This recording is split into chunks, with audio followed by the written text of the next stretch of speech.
Assalamualaikum warahmatullahi wabarakatuh. Perkenalkan, nama saya Devandi Surman, NIM 1913554007.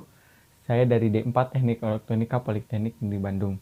Di sini saya akan mempresentasikan proyek mandiri yang berjudul Sistem Kendali Kadar pH Air pada Tanaman Hidroponik dengan metode PID.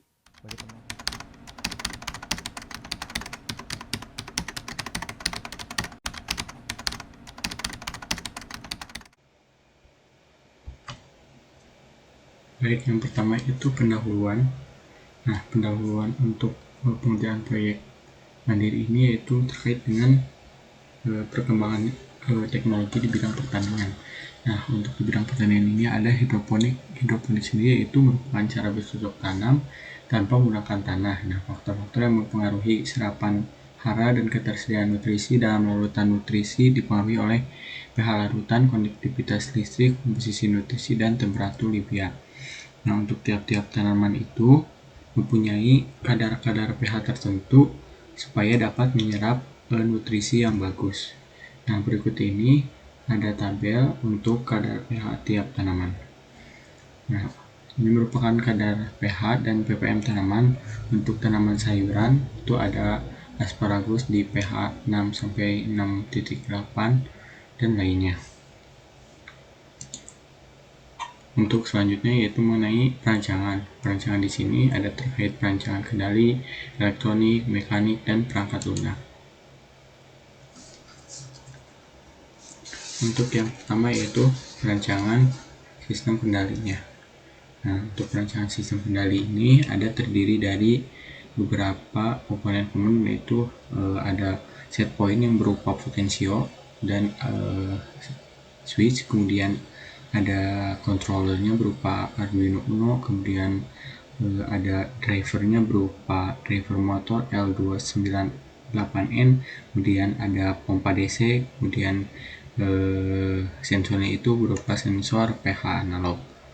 Nah, prinsip kerjanya sendiri yaitu alat ini menggunakan potensiometer untuk mengatur set point dan sensor analog pH untuk mengatur pH dalam air, yang kemudian dibandingkan dengan nilai set point yang selanjutnya akan diproses oleh controller Arduino Uno.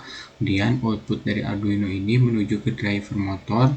Nah, driver motor ini memanipulasi keluaran Arduino Uno untuk mengontrol kecepatan pompa.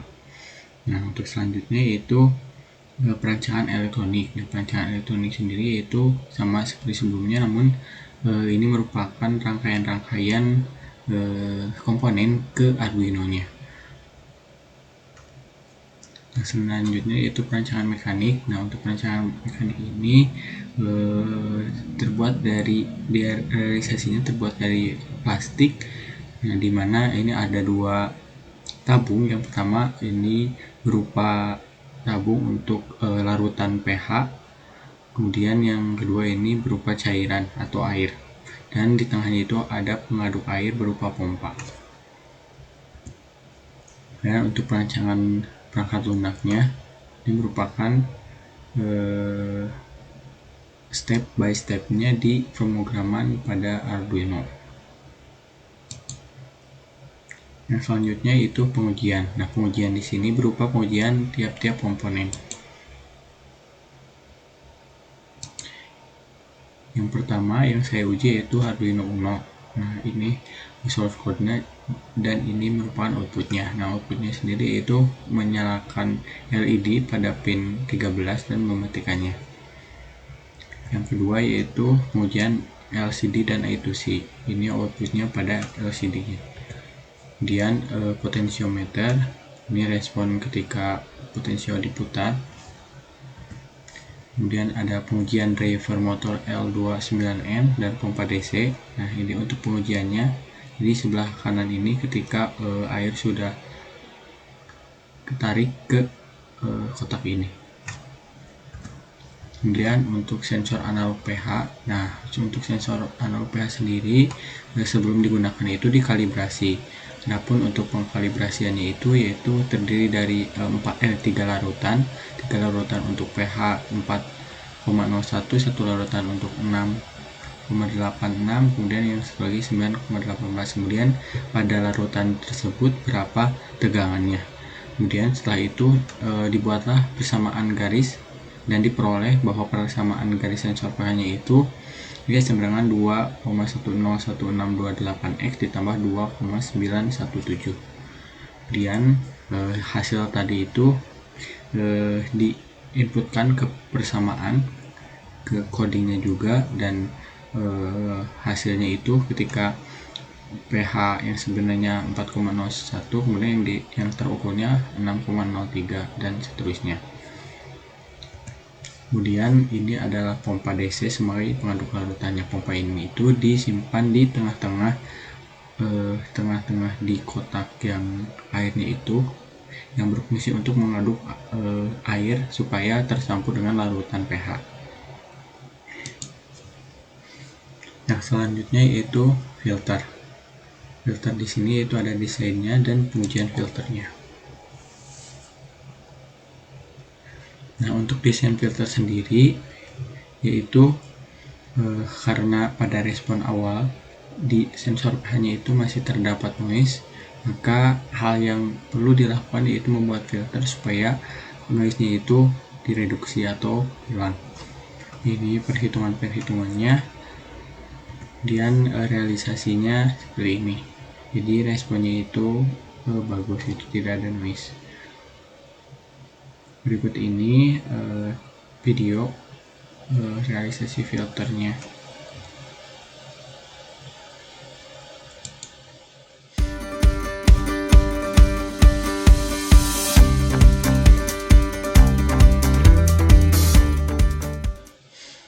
Kemudian yang kelima yaitu desain kendali. Nah, desain ini bertujuan untuk menentukan parameter KP, TI, dan TD.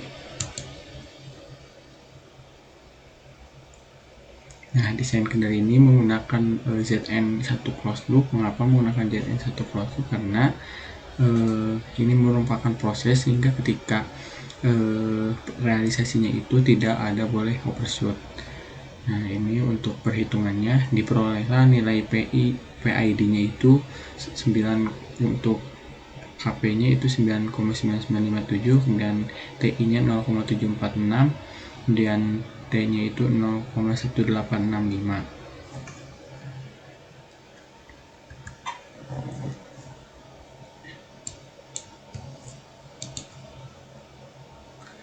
Kemudian realisasi. Nah, realisasi ini yaitu realisasi kondisi awal dari hasil tadi perhitungan dengan tuning parameter serta pengujian gangguan.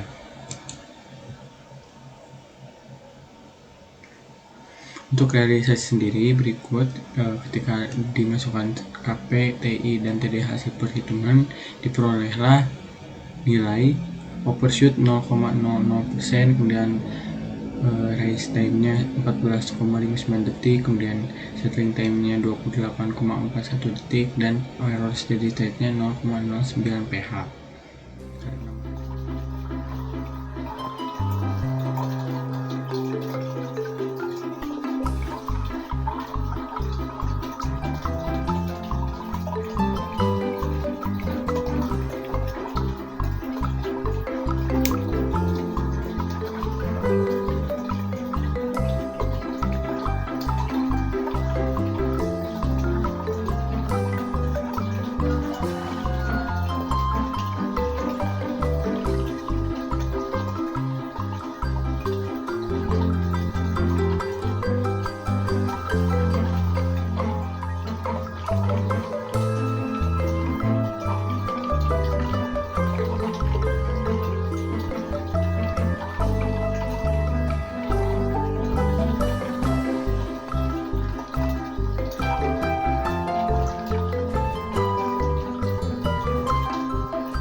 Karena masih terdapat error steady state, saya mencoba untuk mentuning.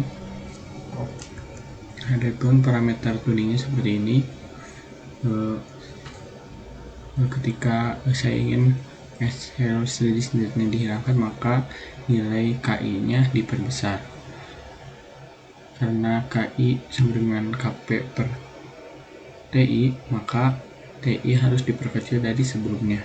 bipolar nilai KP sebagai berikut. Nah, hasil realisasinya, hasil responnya itu mendapatkanlah bahwa nilai error steady nilai overshootnya 0, kemudian race time-nya 15,41, settling time-nya 27, kemudian error steady state 0,05.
Terakhir itu uji gangguan. Nah, uji gangguan ini ada dua, yaitu uji gangguan yang dapat dikompensasi dan uji gangguan yang tidak dapat dikompensasi.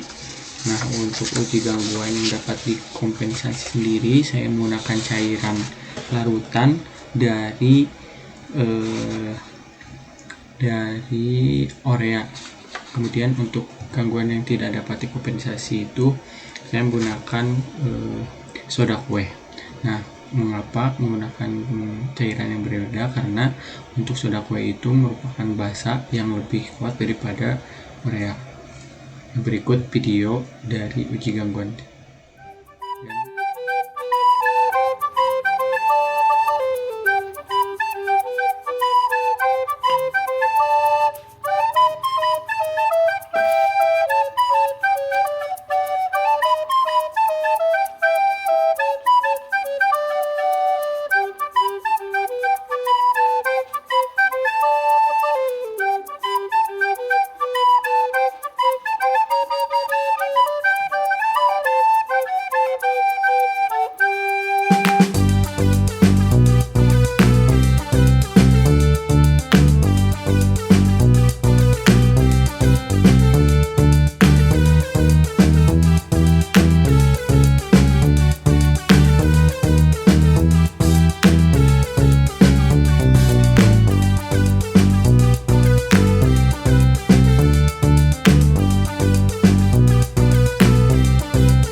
Sekian presentasi yang telah saya sampaikan. Mohon maaf apabila kesalahan. Assalamualaikum warahmatullahi wabarakatuh.